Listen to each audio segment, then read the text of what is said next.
Welcome to a special edition of Practically Political. I'm Dave Spencer. And I'm Carrie Sheffield. So glad to have you all here with us.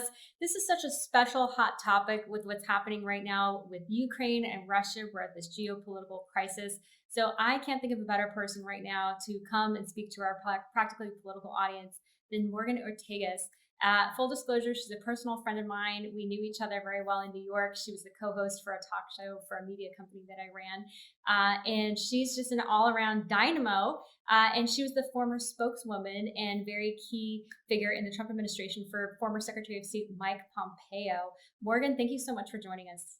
Thank you, Carrie. It's great to be with you again. I almost forgot that I was a co-host on your TV show. It's been a crazy few years. Oh, it has. The world's been upside down. But I just had to let our viewers know. So Morgan, talk to us about just everything that's happening. How would you, and you're running for Congress in Tennessee. Yeah. How would you advise President Biden at this point, and what do you think that a Trump administration would have done differently? Do you think we'd be in the situation under a Trump White House? No, we would not. Listen. It's hard to even know where to start in terms of advising Biden. I have done that a lot of pontificating on television and writing op-eds, trying to encourage them to do the opposite of what they've been doing. But I guess maybe I'm not one of their key advisors. Listen, it's incredibly serious stuff, and let me just sort of, because there's so much going around the world, we're all talking about Russia and Ukraine. The Biden administration is probably getting back into the Iran deal. But let me sort of frame the larger geopolitical system and how things are moving and the difference between the two administrations. So essentially, when you look, let's take the Middle East as an example. When Trump came into office, the JCPOA, which is the Iran deal, which was supposed to prevent Iran from getting a nuclear weapon, that was in place. And that gave billions of dollars in sanctions relief to our enemies. So you have Israel, you have Saudi Arabia and other Gulf friends and allies, and you have the Islamic Republic of Iran. Obviously, Sunnis versus Shias. We've all heard about that since 9/11 and the schisms there. It's something that people in our country have become familiar with. And so when President Trump looked at the power balance and the dynamics in the Middle East, he said, "Listen, it doesn't really make sense to me that you would give billions of dollars in sanctions relief to the biggest enemy of the state of Israel and one of our biggest foes anywhere in the world's leading state sponsor of terrorism. Yet you would take all of these other actions that." Would punish our friends and punish our allies. So we flipped that on its head and we said, no, actually, we're going to put the US Embassy that's in Tel Aviv in Jerusalem because that's the law of the land. We're going to, give Israel sovereignty over the Golan Heights, which is just something that should have been recognized long before, and Trump did. We also did things like the maximum economic pressure campaign against Iran. So again, what does all of this fit into? Rewarding friends and allies, punishing enemies. Now, for some reason, that was just, really revolutionary what we were doing in Washington. But after doing that for 4 years, after taking out the top terrorist in Iran, Qasem Soleimani, who was the head of the IRGC Quds Force, after the maximum economic pressure campaign, our friends and allies in the region knew that they could trust us. And so lo and behold, Israel and Arab states start coming together at the end of 4 years. And these are people, that I thought would probably never recognize each other in my lifetime. They started recognizing each other, normalizing relations under something called the Abraham Accords, which was one of the most amazing things that I've ever been a part of.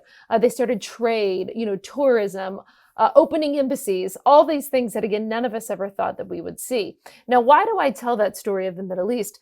Because I think it's a broader indicator of how Trump looked at the Middle East versus how the Obama-Biden team looked at the Middle East. But it's not just for that region. I think that you could apply that in theater after theater. Trump just felt that it took a strong man, it took someone like him that dictators were, quite frankly, a little bit fearful of, to keep the world checked and in place. Biden and his team don't believe that. They believe that they can negotiate, that they could use intensive diplomacy, whatever that means.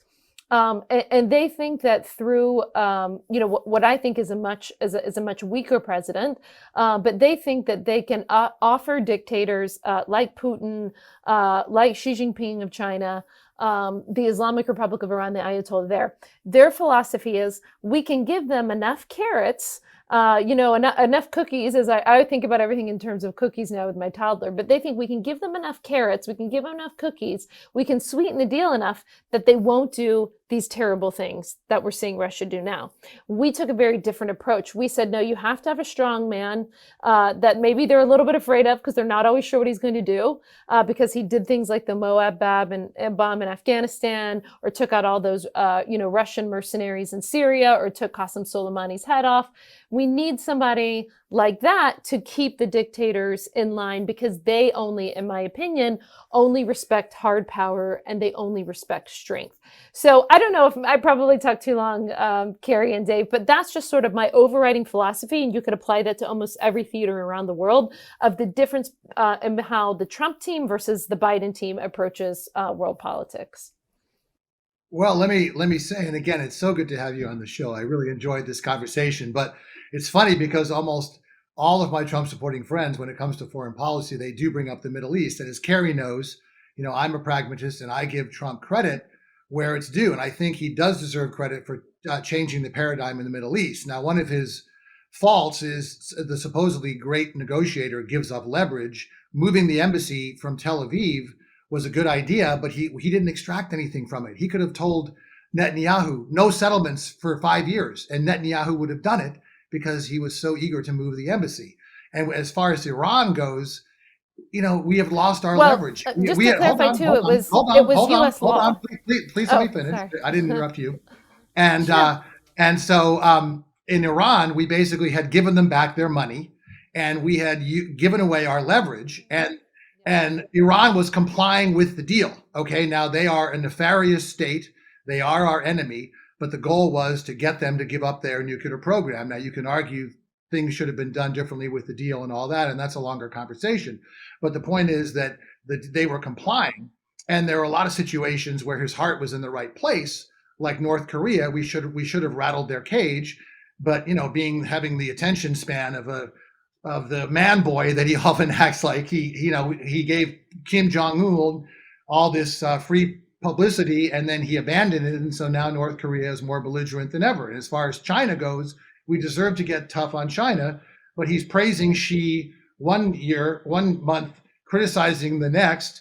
And as Carrie's heard me say this, I'm like a broken record. The reason every dictator, including Putin, loves Trump is 3 reasons. First of all, he was so disorganized, he couldn't pass infrastructure and pass a lot of stuff that we need to dominate the 21st century the way we did the 20th century. Secondly, he's very transactional, so he doesn't care about things like human rights. I mean, I cringe when I say this. He called the Uyghur concentration camps that the Chinese has set up a good idea. And finally, he shredded our alliances, or was trying to. Putin was counting on him dismantling NATO.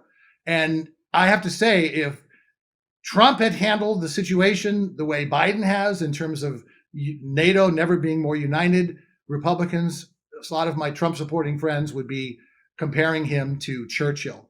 So when you talk about helping our allies, you must not be talking about NATO, because NATO, he crapped on NATO the whole time, and it was weaker than it's ever been, and now it's stronger than it's ever been. Now, how much does Biden have to do with that? I think he deserves some credit. I think Europe has done a lot on their own. And I do give Trump credit for warning during his administration that Germany was too reliant on Russian energy. As Carrie knows, I do give credit where it's due. But overall, NATO was in terrible shape. And if Trump had been reelected, the alliance might have not survived.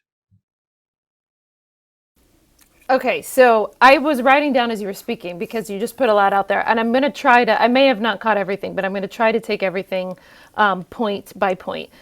So first of all, on Israel and moving the U.S. Embassy, we moved it because it was the law of the land. And we were passing a waiver in Congress not to have the U.S. Embassy in Jerusalem. We were actually told at the time that World War III would break out whenever we followed the law.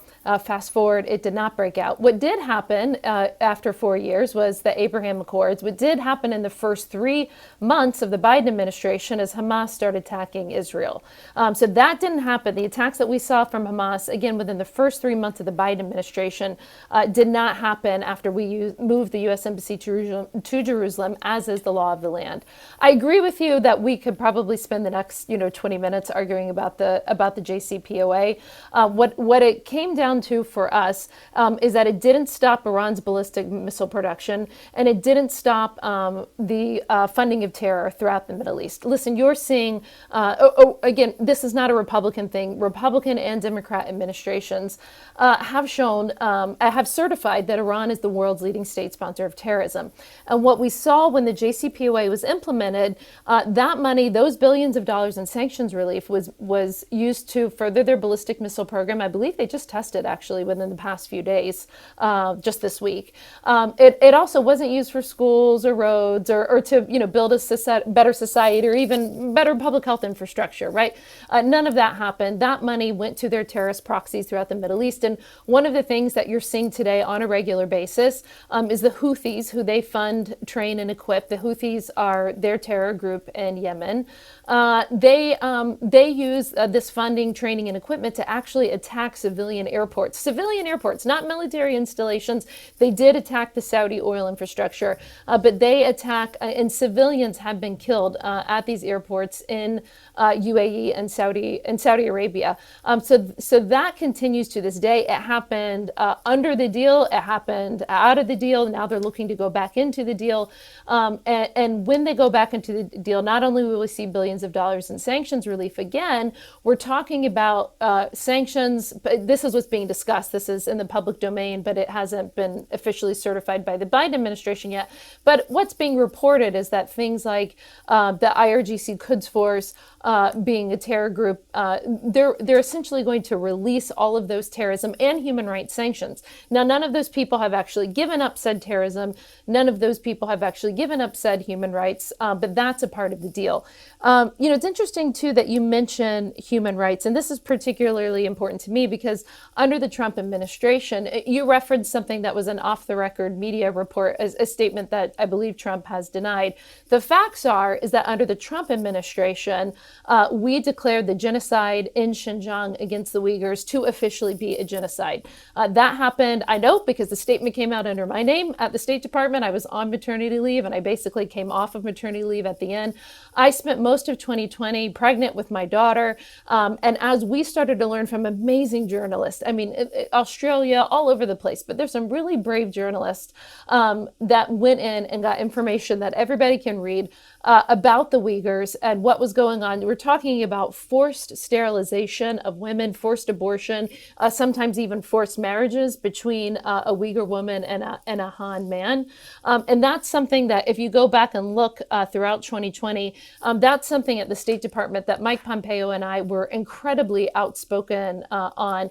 And that's why we work diligently, because it's not a political qualifier to call something, to label something a genocide. It's actually a legal, connotation. If you want to talk about leading with human rights, we could go theater by theater. I haven't heard Tony Blinken or Biden say anything about the ongoing genocide in Xinjiang since the very beginning at Blinken's testimony to be Secretary of State, when he agreed with our designation that it was a genocide. But I don't ever hear them speaking out for the Uyghurs. I don't hear them speaking out for human rights and dissidents, even in Iran. Iran is a country where they hang gays, where they kill protesters. In November, I think it was 2019, during one of the big uprisings before COVID, it's hard to get these numbers totally accurate, but they killed at least 1,500 Iranians that we could tell, imprisoned at least 10,000.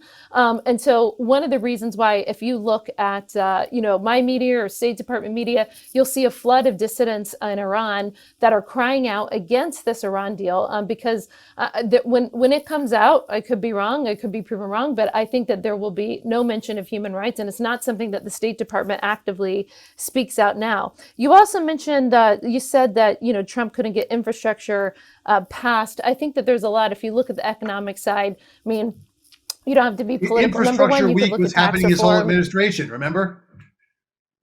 That's one really good talking point you've got.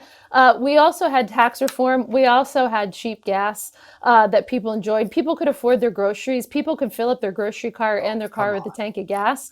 I mean, Listen, that's you don't even have to say this. I mean, I know that you live a very privileged life in New York or wherever you're emailing me from, but in Tennessee and Nashville, where I'm in, it actually is a decision people are making here. well, People and are making a I've All spent right. decision Hey, time in here guys. to Arkansas. get Carrie, Can why I don't be, you let's, why don't you can get I in, just, I because you want to haven't had a be, chance to say anything.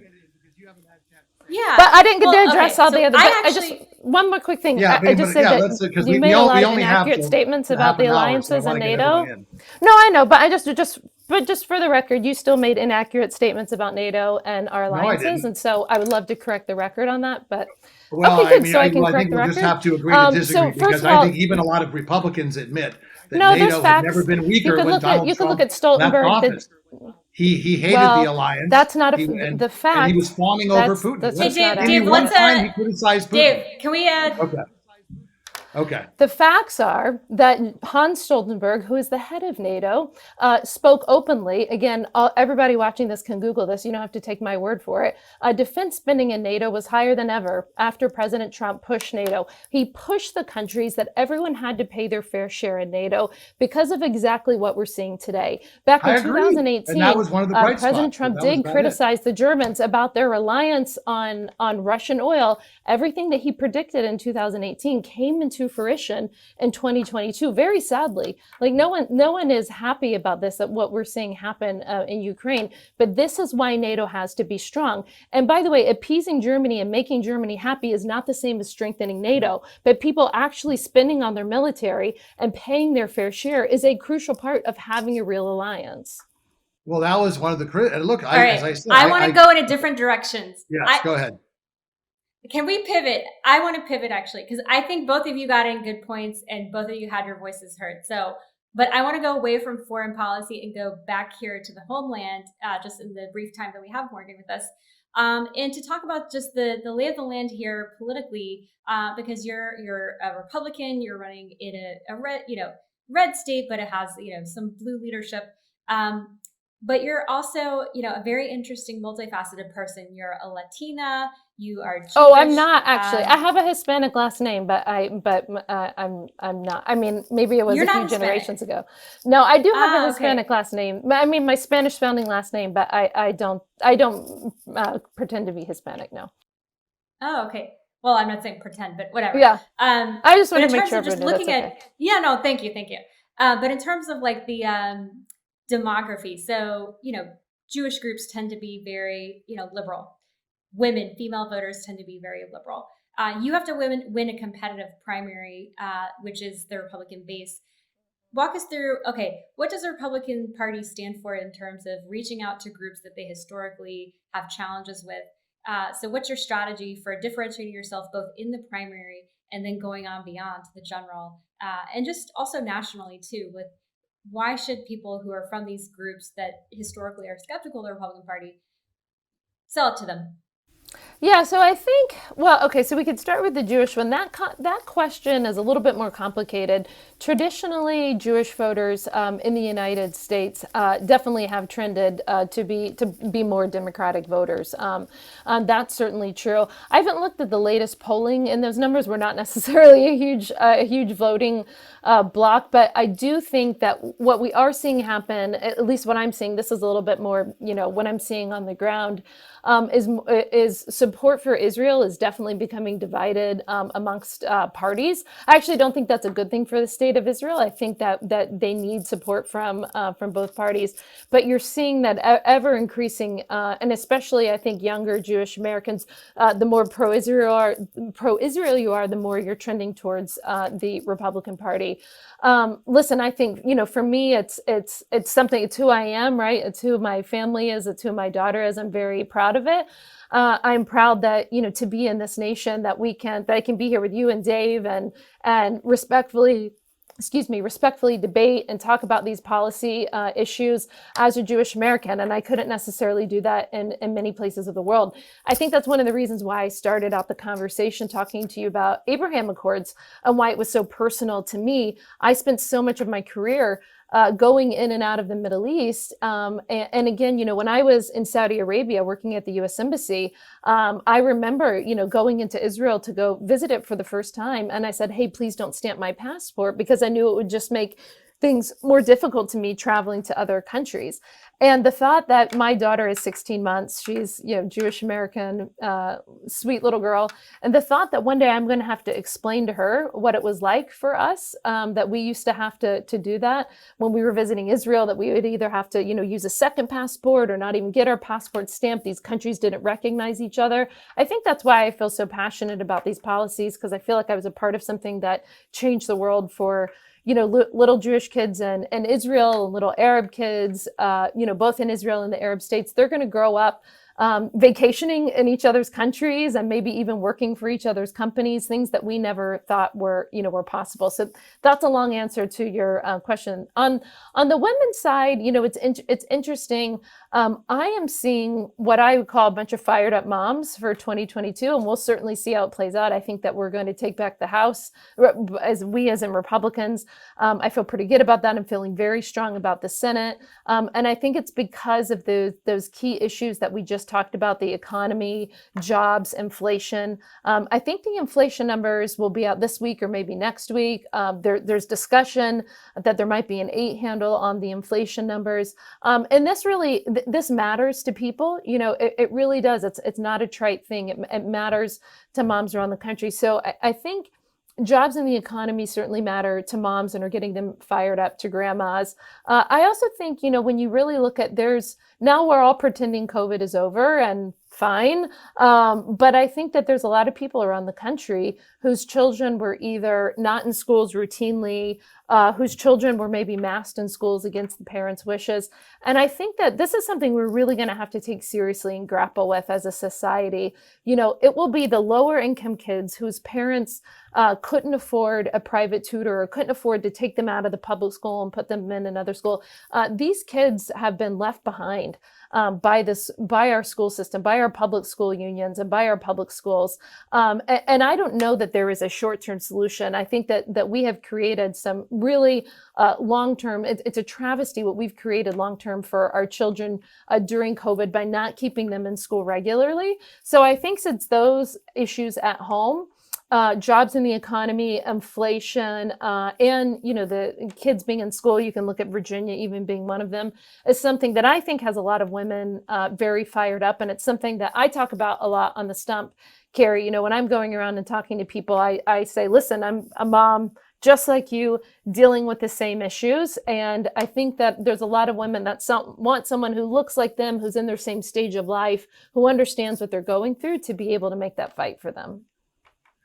Well, I would say, it's interesting because I've heard you talk about a lot of general things, but I haven't really heard about specific things. And, that to me is one of my main complaints. As someone, I always say that Donald Trump is not really a Republican in the traditional sense of the word.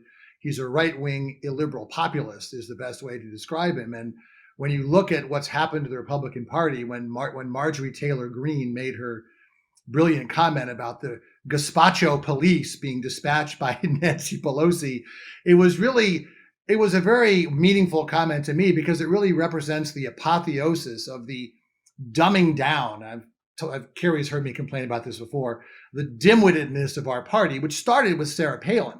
And, we used to be the party of William F. Buckley and ideas and creative solutions. And now we're the party of, obstruction and internalizing the big lie.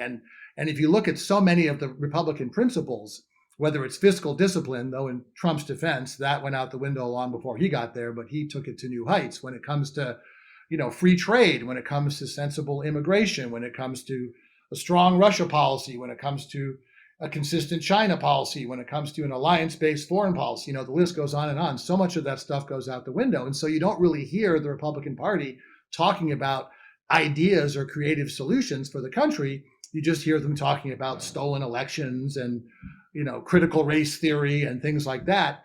And to me, that is a real problem. Now, the Democrats are so incompetent and feckless, it's like herding cats, that they may very well hand the House, certainly the House and possibly the Senate, to Republicans. But I don't think that Kevin McCarthy, who I think is spineless, immoral, and frankly not very bright because he was passed over as speaker last time because he was too stupid. I don't think he and Steve Scalise and frankly Elise Stefanik, who used to be a great Republican, but she, started drinking the Kool-Aid. Even your junior senator, Bill Hagerty. I mean, he was a responsible mainstream businessman, and now he's going all in on the big lie. And I really think it's taken the country in the wrong direction. So I would love to hear some great policy ideas, but I can't really name any right now. How about you, Carrie? Well, we have Morgan here to talk about the policy ideas, and it's interesting because as Morgan was going through the topics she hears from voters, she didn't mention the 2020 election just now. She didn't mention CRT. She mentioned these kitchen table issues and which is great schools. And I'm a Virginia voter. Exactly. I mean, to me, I think Morgan represents the future of what the Republican Party and the conservative movement should be, and that's why I've supported her campaign. I think she's an excellent spokeswoman for this rising generation. So I hope she wins, and I hope she's in Congress. I would vote for her. With my buddy Clay Aiken, who yeah, well, that's good. You I'm would? glad to hear that. I didn't feel like it. you know, Morgan, he's a tough customer. I gotta say, like this podcast, we're constantly trying to do our best to grapple with, what to do as a movement moving forward. But I think that you, Morgan, you really hit the nail on the head of, these are the issues that matter and resonate with the persuadable voters, because you gotta get the persuadables. That's how you win elections. Is to and yes, you got to get the base fired up. But Morgan, just to wrap it up, I'm curious, like you are in a very competitive primary right now. You've got a big opponent who is really trying to claim the MAGA mantle, but you have the Trump endorsement. How are you navigating that? What's your selling point to the voters of your district to say, choose me instead of all these other primary opponents? I don't spend time talking about primary opponents, mostly because, I don't want to give them airtime. They have their own races that they can run and they could do. For me, what I try to talk to people about is all of the issues that they care about. I can talk about how I worked on them when I worked for President Trump and Mike Pompeo as their State Department spokesperson. I went to over 50 countries with the president, with Mike Pompeo. And I was really on the front lines of working these issues around the globe. And there was also things that I think are really important to our voters as well, like securing the border. It's not illegal immigration it's bad, certainly at the border, but there's all these other side effects of things that we're seeing, like the fentanyl coming in the country. It's the number one killer of young people in this country. It's beyond tragic. It's happened in my extended family, and I'm sure so many people watching, it's happened in theirs as well. The human trafficking. There's some ladies actually here in Nashville that have started a really great charity to try to work on this human trafficking issue. So Carrie, what I really do is spend a lot of time saying, listen, in my opinion, with the state of the world that it's in under President Biden and his team, not just the state of the world, but the state of our economy, the state of our country, what we need is people that know how to fight. I don't think that this is a time to get good enough people elected to Congress, right? There's plenty of people that run that are good enough. Maybe they were a past legislator, or maybe they did something else notable. But I think whether it's my race or races around the country, voters have to ask themselves, is this person willing to fight in day one? Are they going to Congress because they want the title and they want to be a backbencher?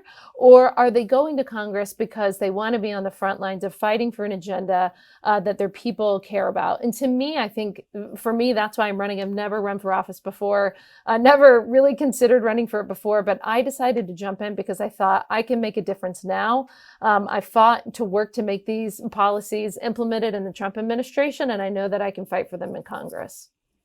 And I would just say in closing that, along the lines of what Morgan has said, is I know so many people in the private sector who would sacrifice their careers over principle. And other than maybe Liz Cheney, Adam Kinzinger, I mean this on both sides, it's very hard to find somebody in Washington who would do that. And that is a sad reflection. And the other thing I would say is to our Democratic viewers, whether you love or hate Donald Trump, he was the symptom.